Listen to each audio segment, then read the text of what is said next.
ஸ்ரீமதே ராமானுஜாய நமஹா.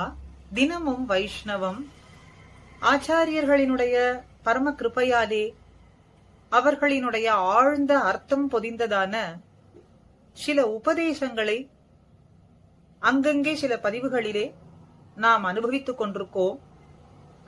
அப்படி நமக்கெல்லாம் பற்றி இருக்க வேண்டியதான ஆச்சாரியனை பற்றினதான ஒரு அழகான ஒரு அனுபவம் இன்று திருநகரி பிள்ளை நமக்கெல்லாம் உபதேசமா சொல்லக்கூடியதான ஒரு அனுபவம், வார்த்தை, ஒரு நிலை, எப்படி வேண்டுமானாலும் கொள்ளலாம். ஆச்சாரியர்கள் 5 வகைப்படுவார்கள் அப்படின்னு சொல்றார். ஒரே ஆச்சாரியனுக்கு இந்த 5 நிலையும் உண்டு என்று எடுத்துக்கொள்ளலாம். அல்லது ஒரு வகை ஆச்சாரியர்களும் உள்ளார்கள். ஒரு ஆச்சாரியர் ஒரு நிலையில இருப்பார், மற்றொரு ஆச்சாரியர் மற்றொரு நிலையில இருப்பார் அப்படிங்கிற அர்த்தத்தையும் நாம் இங்கே எடுத்துக்கொள்ளலாம்.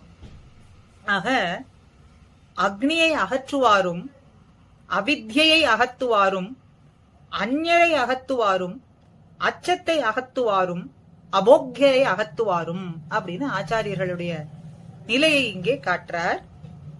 அதாவது ஆச்சாரியனுடைய ஊற்றத்தை பற்ற சொல்லக்கூடியதான ஒரு வார்த்தை அப்படின்னு நாம் இங்கே எடுத்துக்கொள்ளலாம். இந்த வார்த்தை முதல்ல அக்னியை அகற்றுவார் அப்படின்னு முதல் நிலையை சொல்றார்.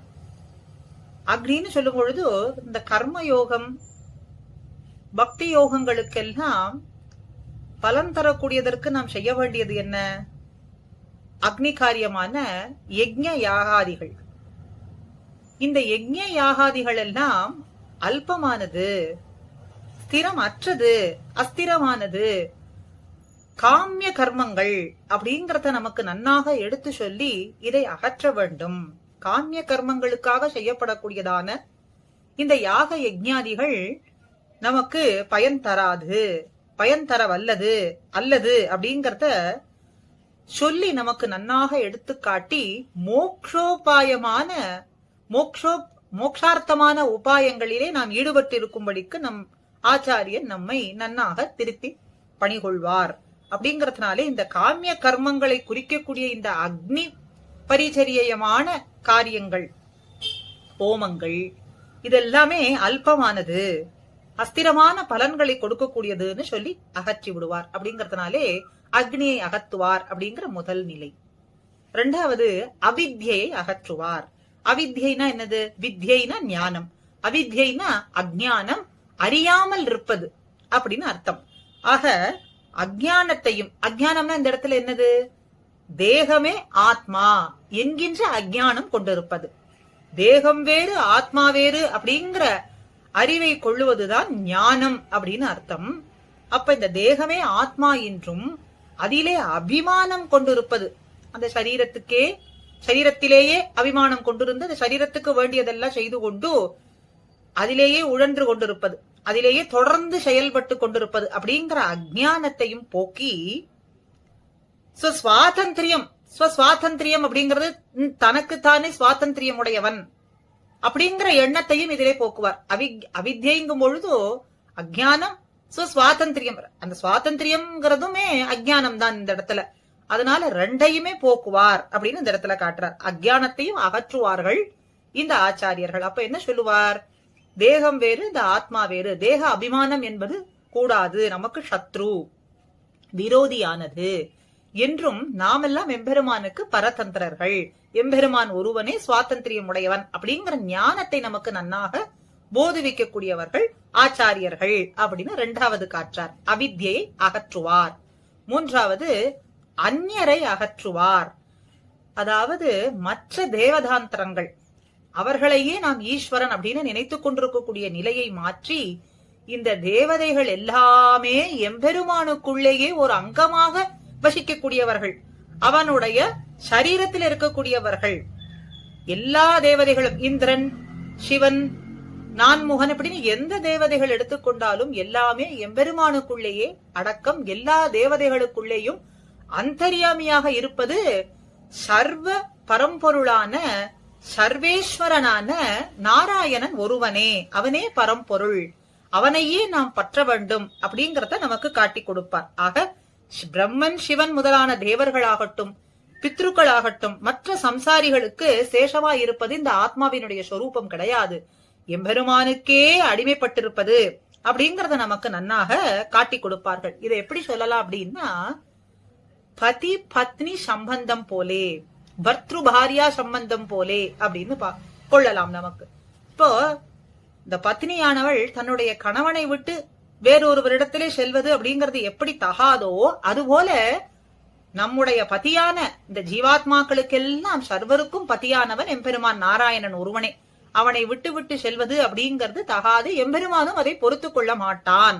அப்படிங்கறதுனாலே அந்நியரை அகற்றி சர்வேஸ்வரனான எம்பெருமான் ஒருவனே அப்படிங்கறத நமக்கு போதிப்பார் ஆச்சாரியர்கள் அப்படின்னு மூன்றாவதும்.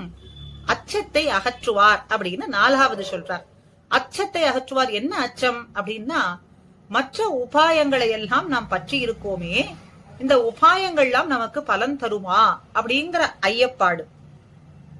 அனாதிகாலமாக தனக்குத்தானே நன்மையை விளைத்துக் கொள்வது அப்படின்னு நினைத்து கொண்டு உபாயங்களை பார்த்து அதை பற்றி இருக்கோமே, அதனாலே பயமா இருக்கே அப்படிங்கிறது. இதை எப்படி சம்பந்தம் உடையது அப்படின்னு சொல்லலாம் அப்படின்னா, ஸ்வகத ஸ்வீகாரமும் இதுக்குள்ளே வந்துவிடும். இந்த உபாயங்களை பற்றி நான் எம்பெருமானை அடைகின்றேனே, அவனுடைய திருவடியை பற்றுகின்றேனே, மற்ற சாதனங்களை எல்லாம் பற்றி எம்பெருமானை அடைகின்றேனே அப்படின்னு சொல்லும் பொழுது, இது நாம் தன் முயற்சியால எம்பெருமானை அடைகின்றோம், எம்பெருமானை பெற்றுவிட்டோம் அப்படிங்கிற ஸ்வகத ஸ்வீகாரத்தையும் ஏற்படுத்திவிடும். அந்த பயம், அந்த ஸ்வகத ஸ்வீகாரம் அப்படிங்கிறது இங்கே ஏற்புடையது கிடையாது. மாம் ஏகம் சரணம் பிரஜ, மாம் ஏகம், ஏகமான எம்பெருமான் ஒருவனே, அவன் நம்மை பற்றும் பற்று, அவன் நம்மை ஏற்றுக்கொள்ள வேண்டும்.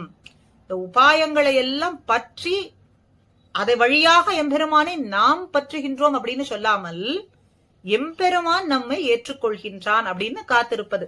அப்போ இந்த இடத்துல பிரபத்தி அப்படிங்கறத நமக்கு இங்கே உபதேசம் பண்ணுகின்றார் ஆழ்வார் ஆச்சாரியர்கள். அவ மத்த உபாயங்களை எல்லாம் பற்றி இருக்கக்கூடிய அந்த பயம் அப்படிங்கறத, அதனால அதை விட்டு விட்டு பிரபத்தி செய்வது அப்படிங்கறத உச்சிதமானதுங்கிற உபதேசத்தை செய்வார் ஆச்சாரியர்கள். அதனால அச்சத்தை அகற்றுவார் அப்படின்னு சொல்றோம். அப்ப இந்த பரகத ஸ்வீகாரத்தை நாம் பார்த்திருப்பது அப்படிங்கும் பொழுது பிரபத்தி செய்யறோமே அப்படின்னு ஒரு கேள்வி வரும். அப்படின்னா பிரபத்தி செய்வது அப்படிங்கிறது இந்த ஜீவாத்மாவினுடைய ஸ்வபாவம், இயற்கையாகவே அவனுக்கு நாம் அடிமைப்பட்டிருக்கோம். அந்த அடிமை நிலையை நாம் இங்கே காட்டுகின்றோம். அதுதானே ஒழிய இந்த பிரபத்தியினாலே இதை பெற வேண்டும் அப்படிங்கிறது கிடையாது அப்படிங்கறதையும் நன்னாக இந்த இடத்துல காட்டுறார். ஆக அச்சத்தை அகற்றுவார்கள் ஆச்சாரியர்கள் அப்படிங்கும் பொழுதோ, உபாயாந்தரங்களை பார்த்து எனக்கு பெரும் பயமாக இருக்குன்னு சொல்லும் பொழுதோ, அதையெல்லாம் விட்டு விட்டு பிரபத்தியையே நாம் செய்ய வேண்டும் அப்படிங்கறத உபதேசிக்கிறார். எம்பெருமானையே ஆக பிரபத்தி செய்வது இந்த எம்பெருமானிடத்திலே எம்பெருமானே பரம உபாயமாகி இருக்கின்றான் அப்படிங்கறதையும் நமக்கு காட்டிக் கொடுக்கின்றார்கள் ஆச்சாரியர்கள். அதனாலே அச்சத்தை அகற்றுவார். கடைசியாக அபோக்யரை அகற்றுவார்கள். போக்யம்னா என்னது? நாம் அனுபவிக்க கூடியதான இன்பம், அது எம்பெருமானே. அப்ப எம்பெருமானை தவிர்த்து மற்றது எல்லாமே அபோக்ய வஸ்துக்கள், அபோக்யர்கள். அப்படிங்கும் பொழுது ஐஸ்வர்யம், கைவல்யாதிகள், மோக்ஷ, இப்படி அத்தனை வஸ்துக்களும் அத்தனை விஷயங்களுமே அபோக்கியமானது அப்படிங்கறத சொல்லி, பகவானுக்கு பரம கைங்கரியம் செய்வது, பரம பகவத் கைங்கரியம், பரம பாகவத கைங்கரியம் செய்வதே நமக்கு போக்கியமானது. அதுவும் எம்பெருமானுடைய முகோல்லாசத்துக்கு ஏற்றபடிக்கு நாம் செய்ய வேண்டியது. நாம் எம்பெருமானுக்கு இப்ப கைங்கரியம் செய்து விட்டோம், நமக்கு மிகவும் ஆனந்தமா இருக்கின்றது அப்படிங்கிற எண்ணம் கொள்ளாமல், இந்த கைங்கரியம் செய்கின்றோம் எம்பெருமானே நீ உகக்க வேண்டும், உன்னுடைய உகப்புக்காக செய்கின்றோம், உன்னுடைய அடியார்களினுடைய உகப்புக்காக செய்கின்றோம் என்பதே செய்ய வேண்டியது, அதுதான் போக்கியமானது அப்படிங்கறதையும் உபதேசிக்க கூடியவரான ஆச்சாரியர்கள்.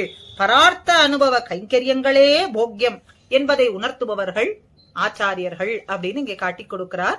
ஆக அக்னியை அகற்றுவாரும், அவித்யை அகற்றுவாரும், அந்நியரை அகற்றுவாரும், அச்சத்தை அகற்றுவாரும், அபோக்யரை அகற்றுவாருமாய் இருக்கின்றார்கள் ஆச்சாரியர்கள் அப்படின்னு ஆச்சாரியர்கள் நமக்கு உணர்த்துகின்றார்கள். எப்பொழுதும் உணர்த்தி கொண்டேதான் இருக்கின்றார்கள். நாம் தான் அவரவர்களுடைய ஆச்சாரியர்களினுடைய திருவடிகளை பிடித்துக் கொண்டு உணர வேண்டியது பாக்கி. அப்படிங்கறதுனால இந்த பதிவு அத்தனை பேருக்கும் அவரவர்களினுடைய ஆச்சாரியர்களினுடைய அனுகிரகம் பரிபூர்ணமாக கிடைக்க வேண்டும் என்று அடியேன் பிரார்த்திக்கின்றேன். ஸ்ரீமதே ராமானுஜாய நமஹா.